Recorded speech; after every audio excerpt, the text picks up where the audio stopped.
Hello everyone. Have you ever walked into a room and felt like someone just owned the space, not by shouting, not by dominating, but by the quiet power of their presence? That's not luck.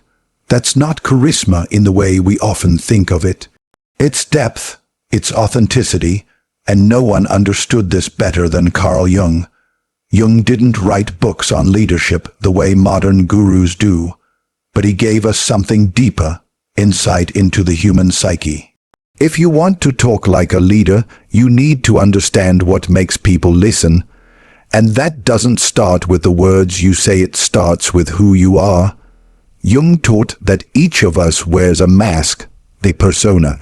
It's the version of ourselves we present to the world. Most people speak from that mask. Leaders don't. Leaders speak from something real. They speak from a center that is grounded in the self, not the ego. That's why their words have weight. That's why when they speak, people stop scrolling, stop talking, and start feeling. To talk like a leader, you must confront your shadow. You must be willing to look at the parts of yourself you hide, the anger, the fear, the insecurity, and not run from them, but integrate them. Jung believed that wholeness, not perfection, is the goal of life. So when a true leader speaks, they do not pretend to be flawless. They speak from a place of having wrestled with their darkness and come out stronger, not cleaner. Leadership isn't about dominating others. It's about aligning with something deeper. Jung called it individuation, the process of becoming who you truly are. When you're on that path, your words resonate differently. You're not performing. You're not persuading. You're revealing, and here's the secret most people miss. People don't follow your words. They follow your energy, your truth, your alignment. Jung knew that beneath every conversation, there's an unconscious dance happening. Archetypes are at play. The father, the warrior, the sage. They exist in every culture because they exist in every human soul. A leader knows how to speak to these archetypes, not by faking it, but by awakening them within themselves first. When we talk about leadership today, we often imagine someone standing tall, with confident body language, and delivering their words in a clear, powerful tone. But if that performance is not rooted in something deeper, it crumbles under pressure. Carl Jung's ideas take us beyond the surface into a realm few consider when discussing leadership. The psyche, the inner self, the unconscious. At the core of his philosophy is the concept of the persona, the mask we wear in public. It's the version of ourselves that we present to the world, polite, professional, agreeable, strategic. This mask is necessary to function in society. It helps us navigate roles, relationships, and responsibilities. But the problem begins when the persona takes over, when the mask becomes more real than the face underneath it. Many people who want to sound like leaders, who want to be persuasive and respected, focus heavily on the external, tone of voice, posture, vocabulary, delivery. All of that has its place, but real leadership, the kind that people feel in their bones, comes not from the exterior polish, but from the interior alignment. When Jung said, "The privilege of a lifetime is to become who you truly are," he pointed towards something that is essential for anyone who wants to talk like a true leader: authenticity. If you are not connected to who you truly are, your words will always feel slightly off. People might not be able to explain why they don't fully trust you, but they will feel it. Something will be missing. You will be speaking through the persona, not the self. To speak from your authentic self means you are no longer trying to manipulate your audience into believing something about you. You're not performing. You're not adjusting your message to fit an image. You're not concerned with how you're being perceived in each moment. Instead, you're rooted in a kind of inner certainty. You are speaking from a place that has wrestled with fear, doubt, shame, and emerged honest, not perfect, but real. And that, paradoxically, is what makes people trust you. In the modern world, we're surrounded by performances. Social media has turned daily life into a curated gallery of personas. Leaders, influencers, speakers. Many of them operate almost entirely from this constructed identity, but something gets lost in that process: truth. Jung warned us that over-identifying with the persona leads to a split in the psyche. You lose touch with your deeper self, your instincts, your unconscious wisdom. When this happens, even the most eloquent speech becomes hollow. People sense it. They may applaud, but they won't follow. They may nod, but they won't trust. To speak from your authentic self requires inner work. It demands that you know yourself well enough to not need approval in every moment. It requires a willingness to sit in discomfort, to explore your motives, to uncover the parts of yourself you've hidden or disowned. That's the work of integrating the shadow, another of Jung's major ideas. But even before that step, there's a choice to be made. Am I willing to drop the act? Am I willing to speak, even if my voice shakes, even if the truth is uncomfortable? This doesn't mean being impulsive or reckless with your words. Authenticity is not about blurting out your emotions or confessing your flaws at every opportunity. It's not about vulnerability for its own sake. It's about congruence. It's about the alignment between your thoughts, feelings, values, and your words. When that alignment is present, you don't have to try so hard to sound like a leader, because you are one. People will feel it in the way you pause, in the way you choose your words, in the weight of your silence. In the presence you carry, Jung understood that people are not only rational beings. We are emotional, symbolic, intuitive. We respond not just to logic, but to energy.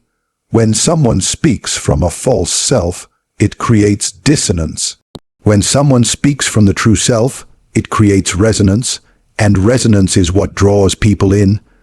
That's why sometimes a quiet person, saying only a few words, can have more impact than someone with a loud, rehearsed speech. Because one is trying to impress, while the other is expressing something real. In practical terms, what does it mean to speak from the authentic self? It means you've done the internal work to ask, what do I really believe, before you try to convince anyone else of anything. It means you have the courage to say, I don't know, when you don't. It means you speak from your experience, not from borrowed language. It means that when you speak, you are not performing a role. You are being. Carl Jung wasn't interested in teaching people how to lead in the corporate sense.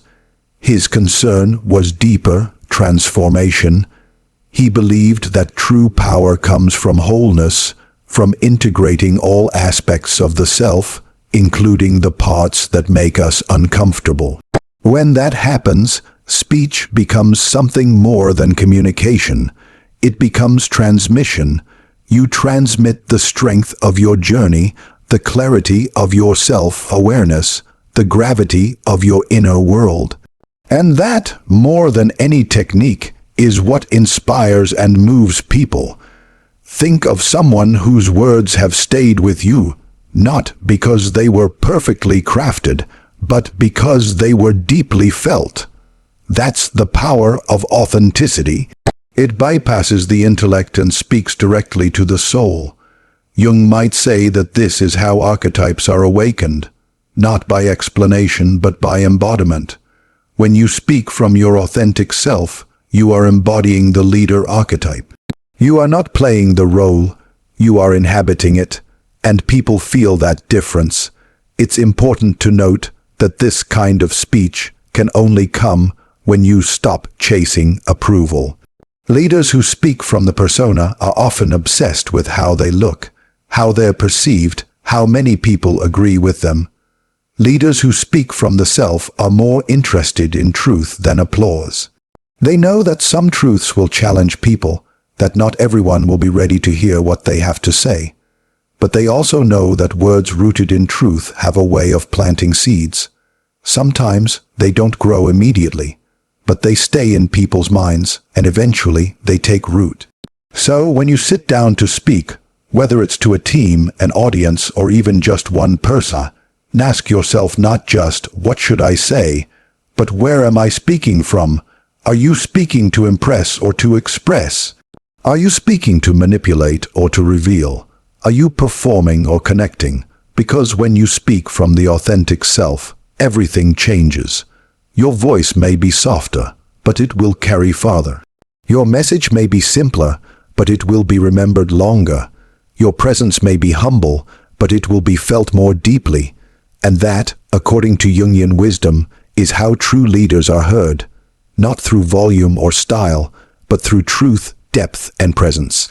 One of the greatest illusions in human behavior is the belief that if we simply ignore our darkness, it will go away. In truth, the more we suppress, deny, and avoid our inner shadows, the more power they hold over us. Carl Jung made it clear, every human being carries a shadow, the unconscious part of the personality that we do not want to acknowledge. It holds our rejected thoughts, feelings, impulses, and instincts. But here's what most people don't realize. The shadow is not just a source of personal struggle. It's also a hidden reservoir of power. And when it comes to leadership, especially how we speak and communicate, nothing transforms your presence more than the courageous integration of your own shadow. We are conditioned from an early age to present only the parts of ourselves that are acceptable. Be polite, be strong, be successful. Don't be weak. Don't be too emotional. Don't be angry. Don't show fear. So we bury those parts.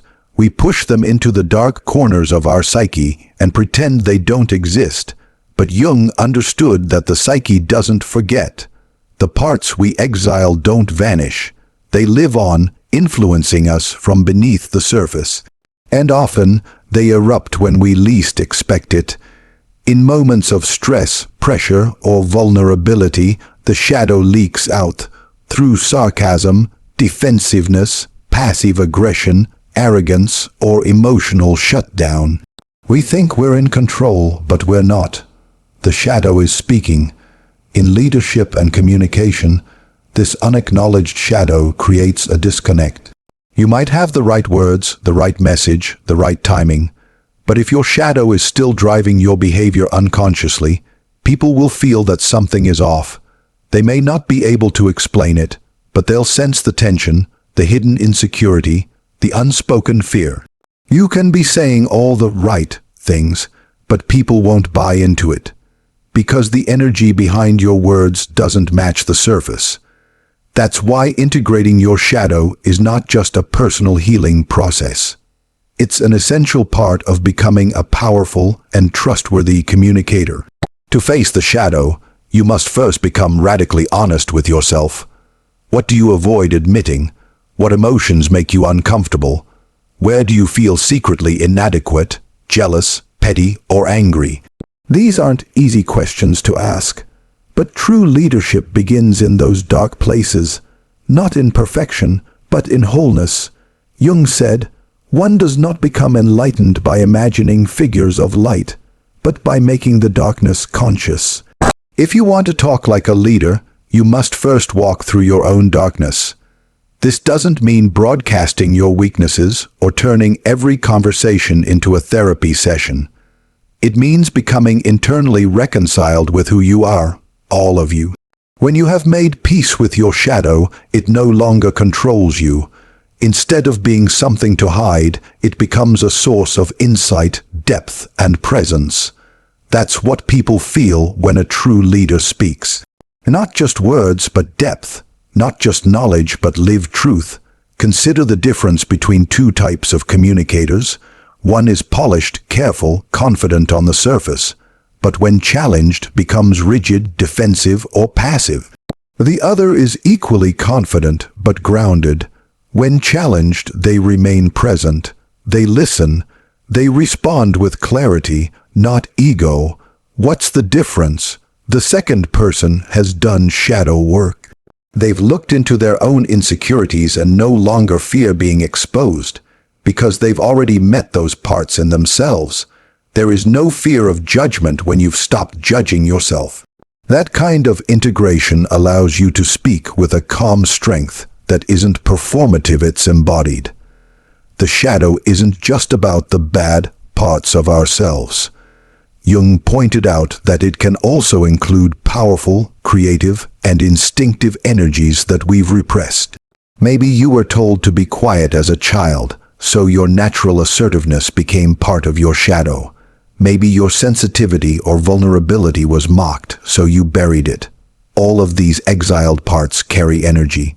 When we repress them, we become fragmented, but when we reintegrate them, we become whole, and that wholeness changes how we speak. Our voice becomes more grounded. Our words carry emotional range. Our communication becomes alive. A person who has integrated their shadow can talk about failure without shame. They can express vulnerability without collapsing. They can hold authority without domination. That's the mark of a leader people want to follow. There is safety in their presence, not because they are perfect, but because they are real. They don't need to convince you of their strength. They've already proven it to themselves by walking through their own inner shadows and emerging whole. There's also an energetic magnetism that comes from shadow integration. Think about the most captivating speakers and leaders. They often have an edge. There's a sense that they've been through something. You may not know what, but you can feel the depth of their experience. They are not afraid of emotional intensity. They are not trying to be liked. They are present, real, and fully themselves. That energy comes from having made peace with their own contradictions. They are not all light. They have wrestled with their dark, and that's why their voice carries weight. In Jungian terms, integrating the shadow is not about becoming good, but becoming whole. Wholeness means you can hold opposing forces within you: strength and softness, confidence and humility, courage and fear. It means you've stopped pretending and started accepting. That acceptance allows you to speak without inner conflict. Your voice is no longer filtered through layers of insecurity. You don't need to hide your humanity. You lead with it. This is why the most impactful leaders are not necessarily the most educated or the most articulate. They are the ones who have faced themselves. They have stared into the mirror of their soul and refused to look away. And because they've done that inner work, they can offer something few people can: a voice that is aligned with truth. That voice doesn't need to shout to be heard.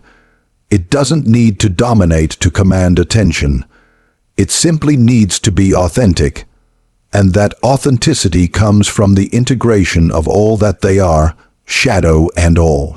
Jung's work challenges us to stop splitting ourselves in two, to stop presenting only the parts of ourselves that we think are acceptable, because real power, the kind that people feel when you walk into a room, comes not from being perfect, but from being whole. And wholeness only comes when we bring our shadow into the light. So if you want to talk like a leader, start by listening to the parts of you that you've ignored. Listen to the anger you weren't allowed to feel, the sadness you've been running from, the doubts you try to silence, not to wallow in them, but to understand them, to learn from them, to transform them into wisdom. Because once you do, you'll find that your voice changes, not just in how it sounds, but in how it resonates. And that resonance is what makes people trust you, follow you, and remember what you say long after you've left the room. In the age of polished speeches, perfect profiles, filtered images, and scripted authenticity, the chase for perfection dominates how people present themselves. This is especially true in leadership. We're taught to show only our most competent side, to hide flaws, to never show weakness, and to speak with unwavering certainty. But Carl Jung's work offers a strikingly different path, one that does not lead to perfection, but to wholeness. Jung understood something that modern leadership often misses. People do not resonate with perfect images. They resonate with real human beings. They follow those who are whole, not those who are flawless. Perfection is a fantasy. It's a construct built by the ego to protect itself from judgment, shame, and rejection. It demands constant effort, control, and image management. It traps people in performance. And the moment you speak from that place, your voice carries the strain of needing approval. Your words become coated with an invisible anxiety, the fear of not measuring up. But wholeness, Jung's deeper goal, requires something far more courageous. It requires honesty. It means standing in front of others, not with a perfect record, but with a real story. A story that includes mistakes, doubts, failures, contradictions, and lessons learned. When someone speaks from a place of wholeness, you can feel the difference instantly. Their voice doesn't beg to be admired.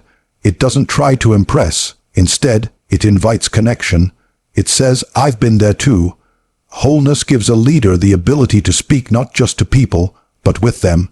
There is a kind of gravity in the presence of someone who has made peace with their imperfections. They are not ashamed of their past, not afraid of being misunderstood. And because they accept themselves, others feel safe to do the same. Jung believed that every person contains opposites within themselves. Light and dark, strength and weakness, order and chaos. The psyche is not meant to be one-dimensional. The more we strive to be perfect, the more we deny half of who we are. We begin to reject anything that doesn't fit the image we've constructed. We hide our pain, we edit our personality, we disconnect from our instincts, and slowly, without realizing it, we become hollow. Perfection kills presence. People might admire you from a distance, but they won't feel close to you. They won't trust you fully, because at some level, they know you're hiding something. True leadership, the kind that inspires lasting respect, does not come from looking like you have all the answers. It comes from embodying the journey, from being honest about the process, the struggle, the humanity behind the role. When you embrace wholeness, you speak from a place that honors the full spectrum of who you are. You don't need to erase your flaws. You need to integrate them. The part of you that failed, that hesitated, that broke down, that part holds wisdom. When you include it in your story, your words carry more weight, not less. Perfection seeks applause. Wholeness seeks truth. And truth, when spoken without fear, carries a resonance that no rehearsed speech can match. It's the difference between saying what sounds right and saying what is right. Jung saw the self not as something static, but as a dynamic, evolving center of consciousness.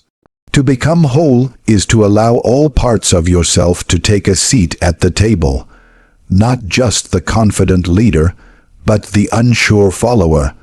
Not just the motivator, but the part of you that once needed to be motivated. There is a myth in leadership that strength means having no doubts. That clarity must always be instant. That conviction cannot coexist with vulnerability. But the leaders people truly remember, those who shift cultures, who impact lives, who leave legacies, they are never cardboard cutouts of perfection. They are layered, complex, human, and they are not afraid to show it. Because in showing it, they create space for others to be real too. When you aim for perfection in your speech or leadership, you risk falling into rigidity. You speak from scripts, from safe talking points, from calculated gestures. But wholeness allows flexibility. It allows presence. You're not worried about getting every word right. You're more concerned with being real in the moment. And that freedom unlocks something powerful, emotional intelligence. You become attuned to the room, the tone, the unspoken energy. You listen differently. You respond more honestly. You connect more deeply. Jung believed that what we deny in ourselves doesn't disappear, it emerges in distorted forms. If you deny your fear, it becomes arrogance. If you deny your anger, it becomes passive aggression. If you deny your sadness, it becomes numbness. Perfection is denial, it's a wall, but wholeness is integration. It's the willingness to acknowledge and hold space for your entire experience. When you do that, your communication becomes richer. You stop trying to prove yourself. You start sharing yourself. There is profound strength in someone who can say, "Here's what I got wrong," or "I don't have the answer yet," or "That was a tough lesson to learn." That's not weakness, that's wisdom, that's leadership, because in those moments you're modeling what it means to grow, to evolve, to be real. And that encourages others to drop their own masks. The best leaders don't create followers who admire their perfection. They create spaces where people can rise in their own truth. Imagine a room full of people expecting a powerful message. You stand up and begin to speak, not from a polished script, but from a centered place inside you. You don't hide your nervousness. You don't pretend to be invincible, but you speak with clarity because you've lived what you're saying. You speak with presence because you're not caught in your head. You speak with humility because you know leadership isn't about being above others. It's about walking beside them. Jung's emphasis on wholeness also invites a leader to become more creative. When you're not trying to maintain an image, you're free to think differently, to speak more intuitively, to express new perspectives. You're not bound by expectations. You're not locked into one role. You're evolving, and that evolution is what makes your voice grow in impact. People don't want to follow someone who appears to have arrived. They want to follow someone who is still becoming, still learning, still exploring.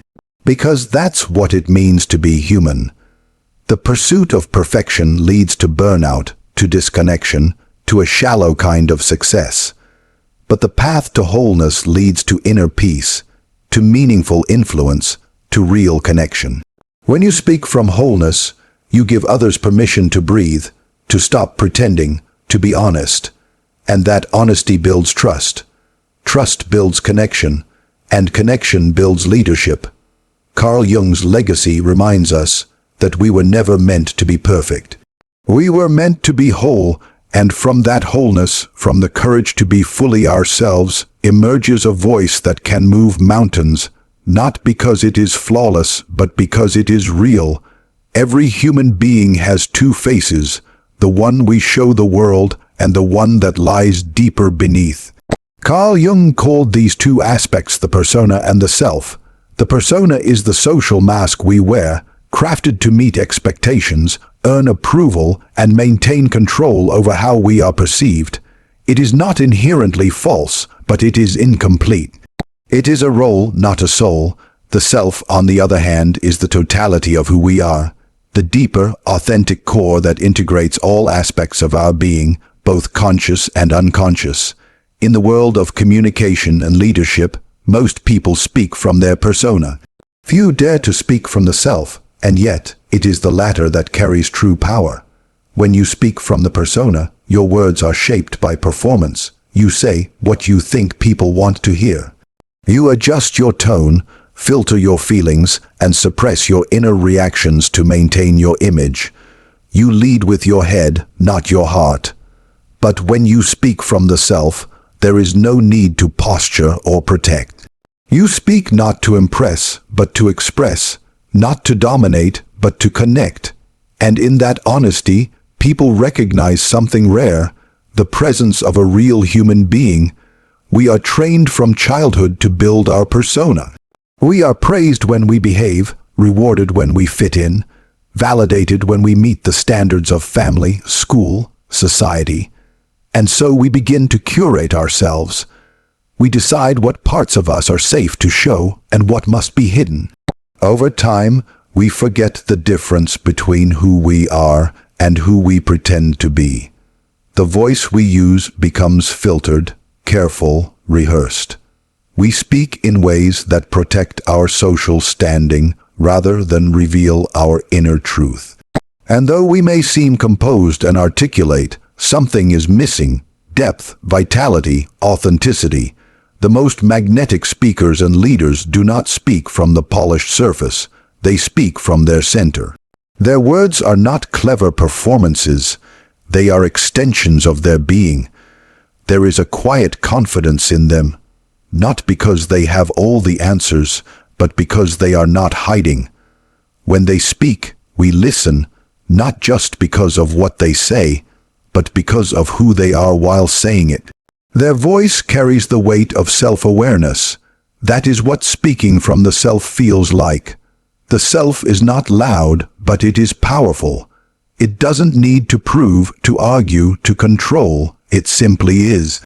And when your words emerge from that grounded place, they resonate with others on a deeper level. People can feel when you are being real. They may not consciously understand why your presence affects them, but it does. There's a stillness, an integrity, a coherence in your voice. You are not performing a character. You are embodying a truth. To speak from the self, you must first recognize the voice of your persona. The persona will always seek safety, approval, status. It will say what is expected. It will polish its sentences and smile at the right moments. It will try to win people over with charm, intellect, or charisma. But the persona tires easily because it is always calculating, always managing impressions, always performing. And no matter how perfect the performance, people eventually sense the gap between the mask and the soul. Jung never asked us to destroy the persona. He understood that it plays a functional role in society. We need roles, we need boundaries, but he warned against identifying with the personam, mistaking it for the whole self. The danger comes when you lose contact with your inner core and begin to speak only from the surface. Your words may still flow, but they lack substance.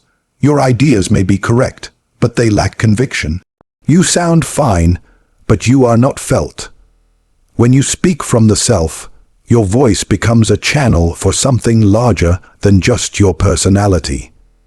It becomes infused with sincerity, emotion, and clarity.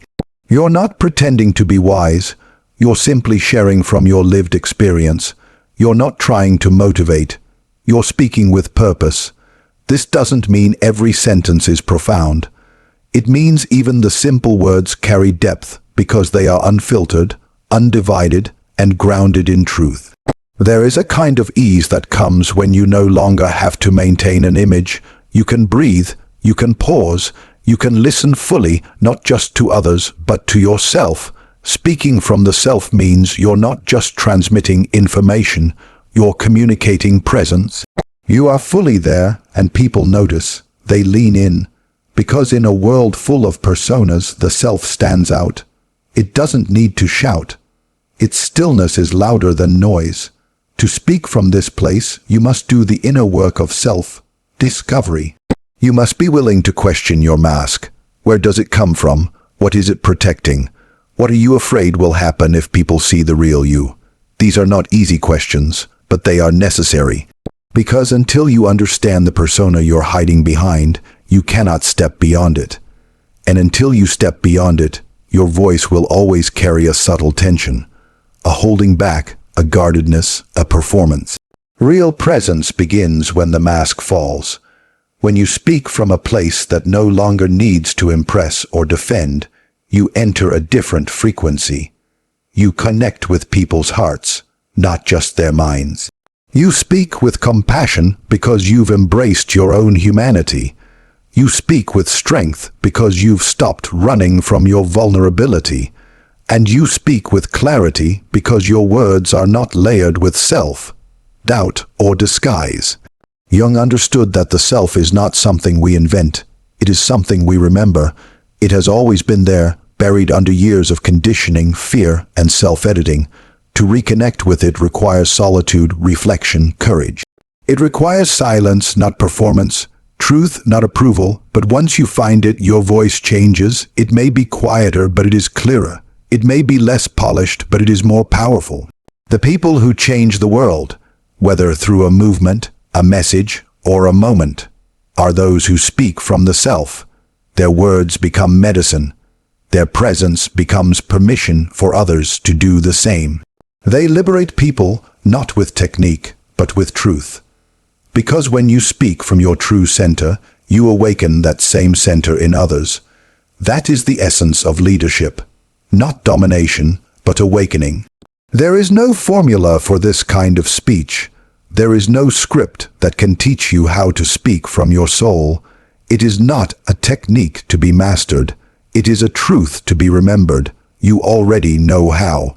You did it as a child before the mask, before the performance. when you were raw, open, and alive.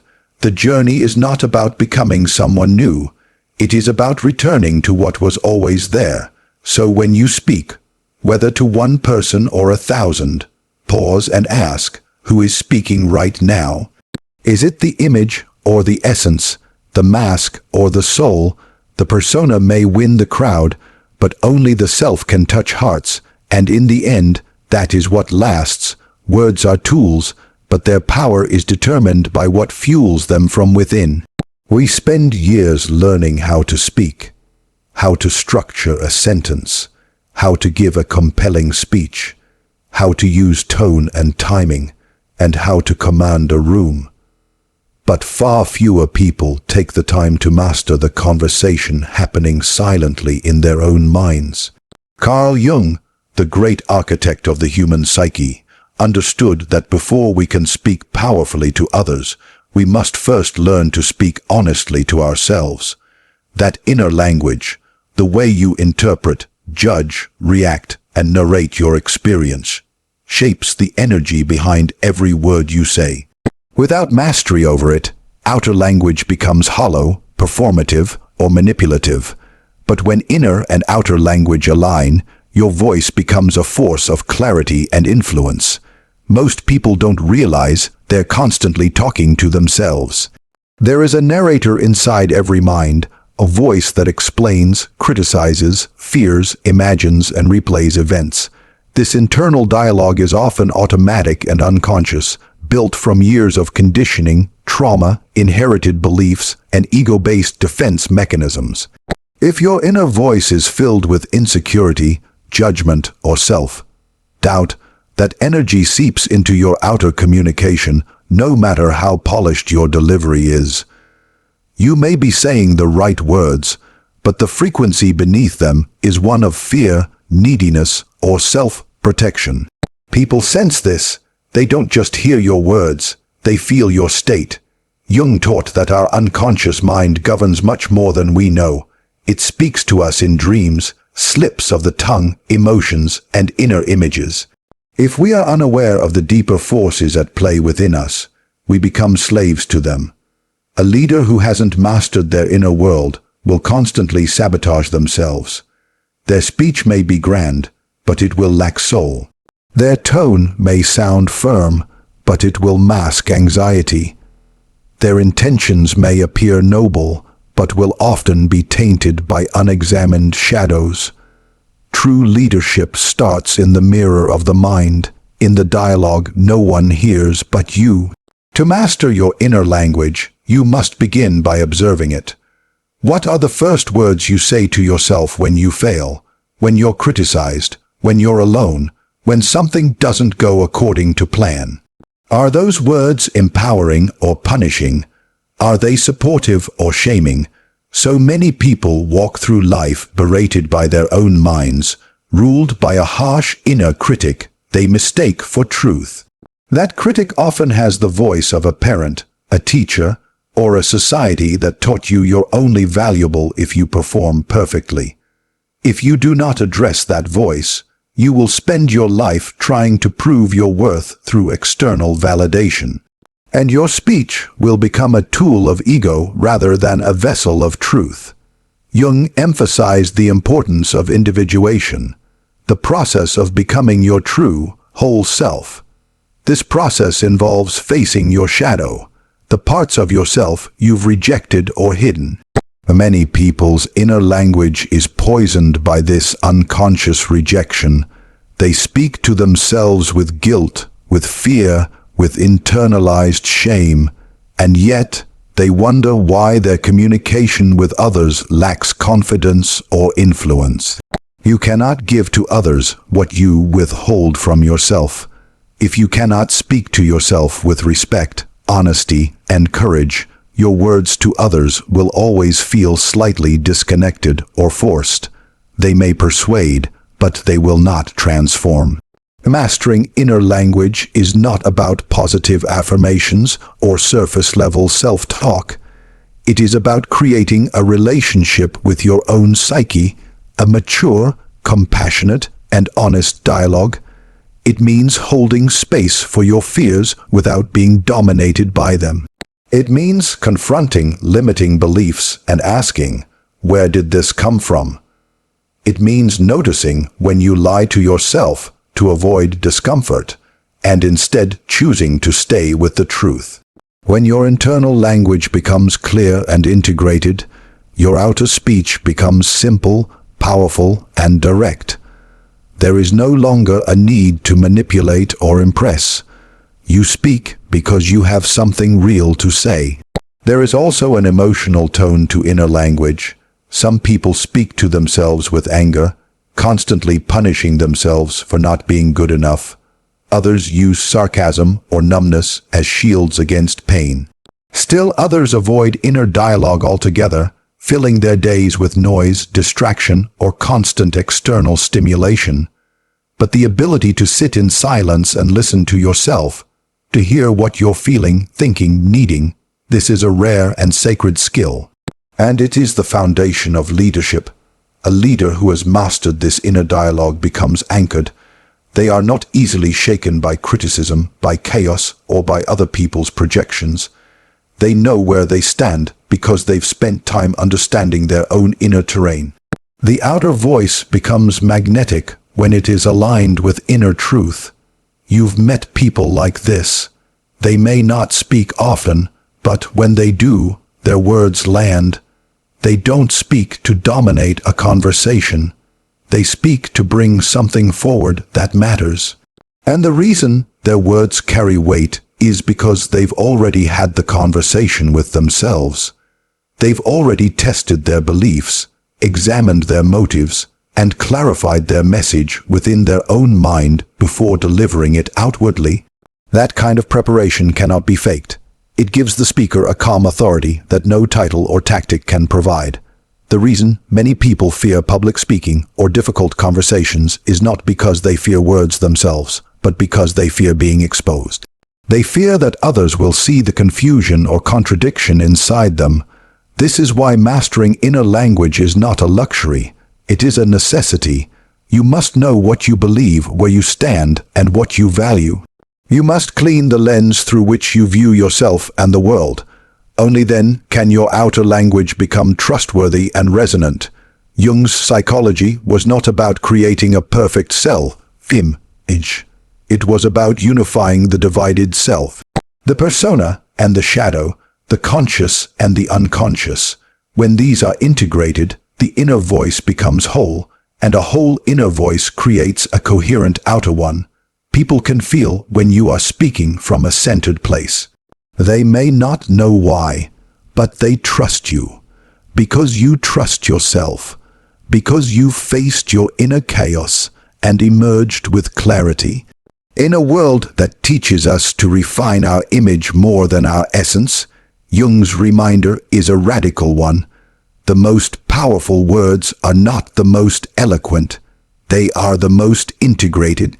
They come from someone who has learned to sit with themselves in silence, who has confronted their own darkness, and who has found meaning through that journey. That is what makes a message unforgettable. That is what gives a leader gravity. So if you want to speak like a leader, don't start with your voice. Start with your mind. Start with the language you use when no one is listening. Start with the words you say to yourself in your moments of doubt. Transform those words into something truer, kinder, stronger. Speak to yourself as someone you deeply respect. Let your inner dialogue become the rehearsal space for your public voice, not rehearsed for perfection, but for integrity. And then, when the time comes to speak out loud, your words will carry not just information, but transformation. Because they will come from a place that few dare to explore, but everyone longs to hear, a self that knows itself. In a world obsessed with noise, the idea of silence makes many uncomfortable. Leaders, especially, are often taught to fill space with certainty, to command attention with presence, to speak with force and fluency. But Carl Jung knew something most people overlook. Silence is not the absence of speech. It is a presence in itself. It holds weight. It creates space. It allows what is hidden to rise and what is true to settle. In conversations, in leadership, and in life, silence is not a gap to be feared. It is a tool to be used, and those who master it can speak volumes without saying a word. Jung understood the power of the unconscious, the deep, murky realm beneath the surface of everyday awareness. In silence, this realm stirs. Things we bury, ignore, or avoid begin to reveal themselves. Silence has a way of making truth visible. That's why so many people fear it. When we fall quiet, our masks loosen. Our inner voices grow louder. The mind starts to reflect instead of react. It is in silence that we encounter ourselves, and that encounter can be deeply uncomfortable for those who have spent their lives running from it. In communication, silence is often seen as a failure, a pause we must rush to fill. But the most powerful leaders know otherwise. They understand that silence can be a moment of creation. When used deliberately, silence builds tension, invites thought, signals confidence, and invites others to step into the space. A well-timed pause can carry more meaning than a paragraph. It gives people the space to absorb what's been said, to feel it, to respond not reactively, but thoughtfully. In the gaps between words, transformation occurs. Too often, we use words as shields. We speak to defend ourselves, to assert control, to manage impressions. But silence strips away all that. In silence, there is no hiding. That's why Jung believed silence could be a gateway to the self. When we become comfortable in silence, we begin to listen, not just to others, but to the subtle movements within us. We start to hear the voice beneath the voice, the truth beneath the persona. And that awareness brings a different kind of power, the power of presence. Presence is what people feel when someone walks into a room and doesn't need to say much to command attention. It's not about charisma or volume. It's about the energetic clarity of someone who is fully there, unafraid of stillness, unconcerned with filling space for the sake of it. That kind of person has done the inner work. They've faced their inner chaos, and now they can sit quietly, comfortably, letting silence do some of the speaking for them. Their silence is not empty. It is full of listening, awareness, and intention. In conversations, silence creates trust. It tells the other person, I don't need to dominate this space. I'm here with you, not above you. It invites depth. Instead of interrupting or rushing to reply, the leader who knows silence waits. They listen. They hold space. This is not passivity. It's a quiet assertion that says, your words matter. I can hold them. I don't need to fill the air with noise to feel in control. This kind of silence builds connection because it reflects inner stability. Carl Jung often used silence in his own therapeutic work. He would let the patient speak freely and sit with their thoughts without interference. Sometimes the most meaningful breakthroughs occurred not because he gave brilliant interpretations, but because he allowed the person to sit in their own words, to hear themselves, to feel what they had avoided, to let their unconscious rise to the surface. In that space, healing began. The same principle applies to leadership. Sometimes people don't need our answers. They need our presence. They need someone who won't rush in to fix or fill, but who will stay grounded in the silence of becoming.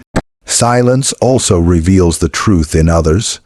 When you speak and then fall silent, how people respond tells you everything about them. Do they rush to change the subject? Do they become anxious?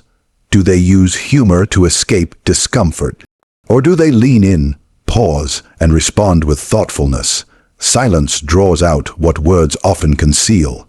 It invites authenticity. It creates a space where masks slip, and people begin to speak from a deeper place. The leader who can hold this space becomes a mirror for others, allowing them to see themselves more clearly. But silence isn't only interpersonal, it's intrapersonal. It's how we process what's happening inside. In moments of anger, fear, or confusion, silence gives us the chance to witness instead of react. It interrupts the automatic. It gives the unconscious room to reveal itself. Many of our worst decisions happen when we react too quickly, when we let our speech run ahead of our awareness. Silence slows the mind. It brings us back to center. And from that place, our words become more intentional, more resonant, more real. The reason most people fear silence is because they associate it with weakness, awkwardness, or uncertainty. But true leaders reframe silence. They see it as a demonstration of depth. A pause in your speech doesn't mean you've lost your train of thought. It means you are allowing your thought to fully form. A pause after someone shares something vulnerable doesn't mean you don't care. It means you're listening so fully that you don't need to immediately respond. And a pause before a difficult conversation doesn't indicate fear, it signals respect for the weight of what's about to be said.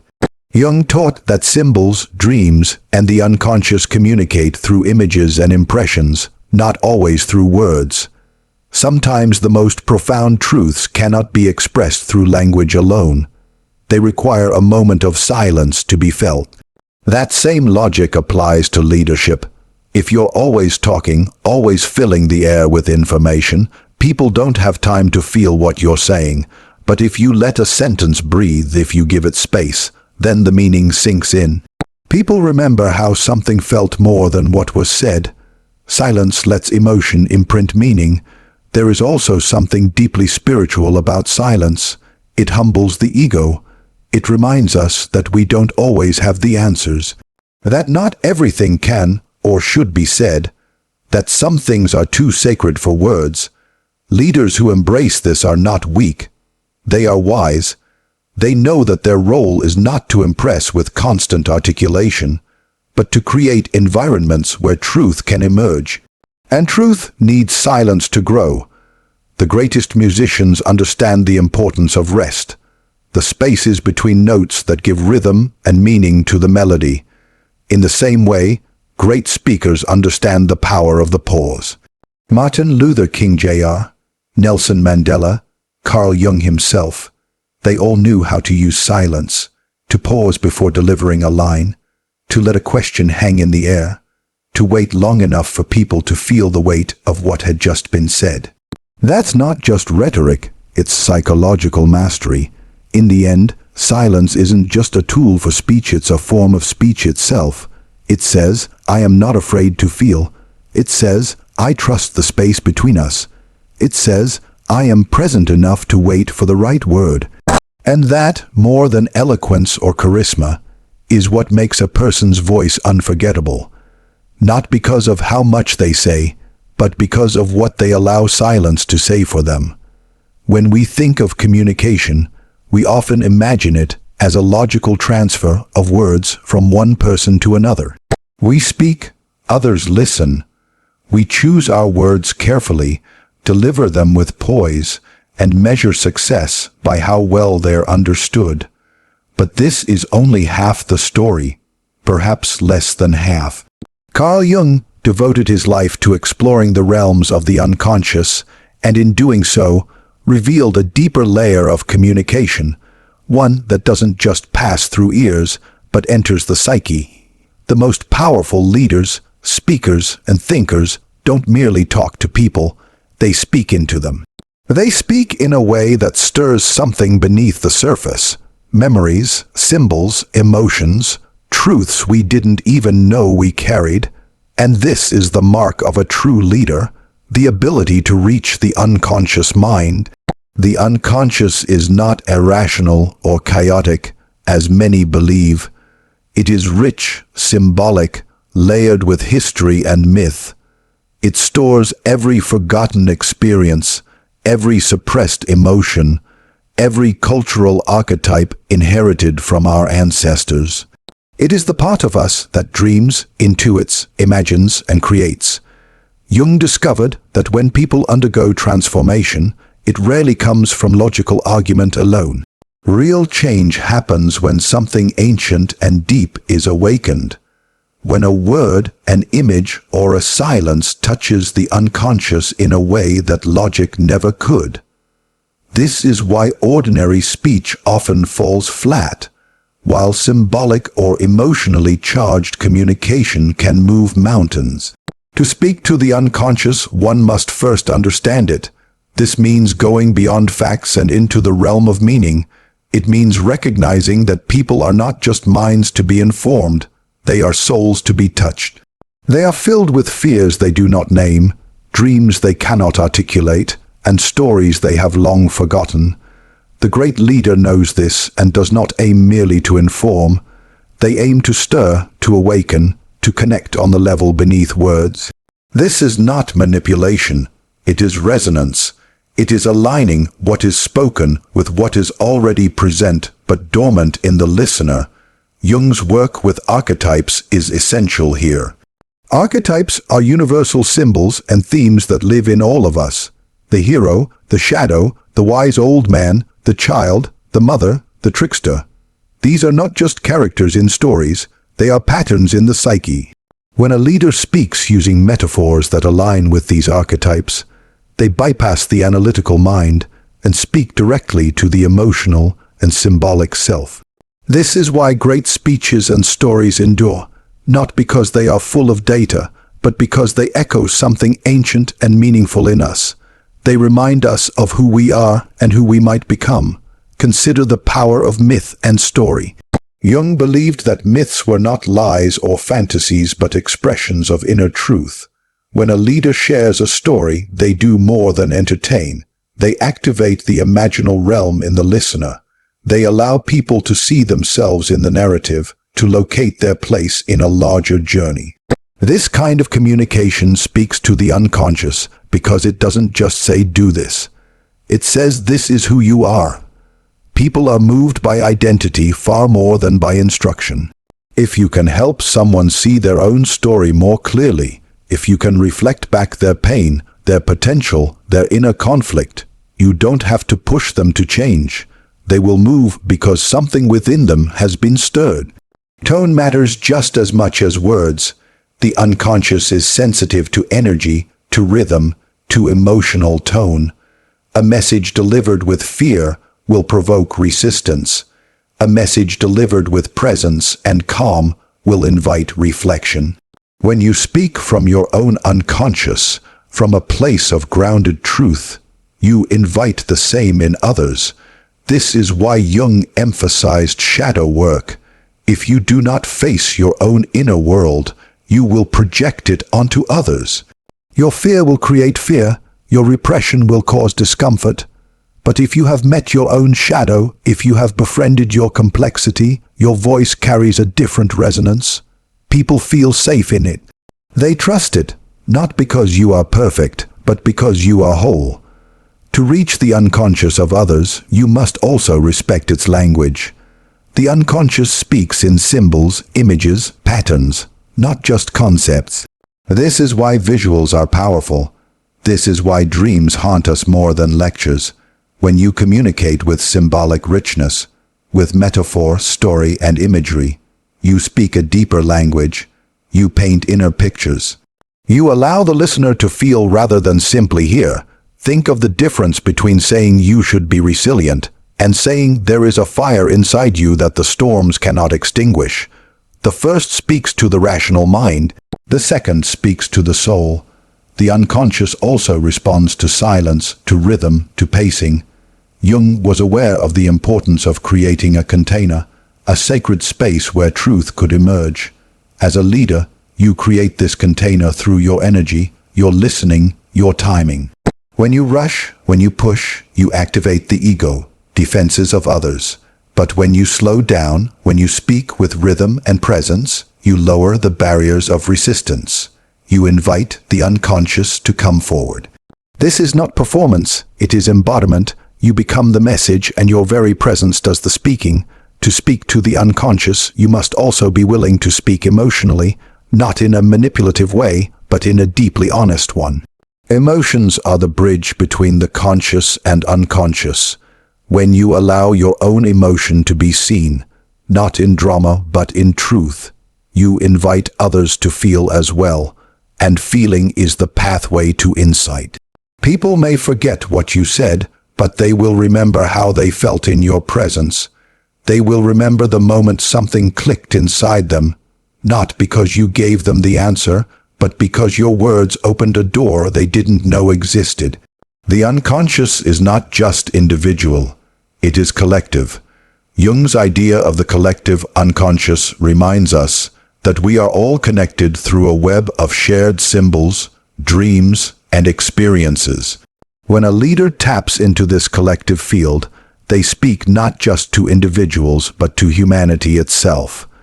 They speak to what we all long for: belonging, meaning, purpose, wholeness. They stop being merely a person and become a voice for something larger. And that is why people follow them, not just because they are clever, but because they are aligned with something timeless. So how do you develop the ability to speak to the unconscious? You begin with your own. You explore your dreams, you reflect on your stories, you pay attention to the symbols that appear in your life. You ask deeper questions and you resist easy answers. You do not speak until you have listened to yourself, to life, to the silence. And when you do speak, you do so with reverence for the mystery in every person's soul. You don't try to control or convince, you try to awaken. The greatest speakers, from prophets to poets, knew this.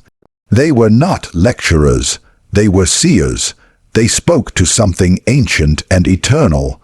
Their words survived because they echoed through the unconscious across generations. You don't have to be a prophet to do the same, but you must be willing to go inward, to descend into your own depths, and return with something real to say. When you do, your words will not just pass through ears. They will plant seeds in the unseen soil of the soul. So, if you truly wish to lead not just through instruction but through invocation. Speak not merely to be heard but to be felt. In a world drowning in information, what people crave is meaning. In a time when attention is fractured, what moves people is depth. Speak in a way that touches not just minds but memories, not just logic but longing. Learn the language of the unconscious, for it is there that real transformation begins. Remember, anyone can talk, but only a few can reach into the silent places of the soul and awaken something lasting. That is your task as a leader, not to fill ears with noise, but to stir the deep waters within. Because when you speak to the unconscious, you don't just change what people think, you change who they become.